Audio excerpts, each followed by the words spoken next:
Hey guys, welcome back to the Tiki Kev shop. It looks a little empty back here behind the shop, but that's because we're getting ready to head out. So we are heading out Saturday morning right around 5 a.m. and we are packed. We got two projects in here that we're going to do. First one, we are stopping on Kent Island in Maryland, Stevensville, and we're doing a tiki hut for a customer.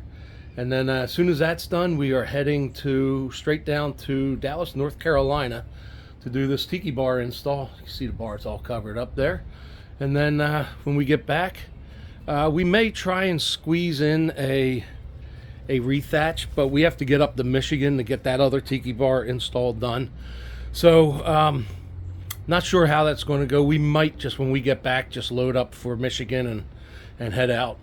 So we got a good crew going down. If you guys remember Daniel and Walt from last year, they're going to come down with us and help us do the tiki hut. And then off to Dallas, North Carolina, we will go. So, all right, that's just a heads up on what's going on. And I guess we'll see you guys down in Maryland. All right, Tiki Kev out.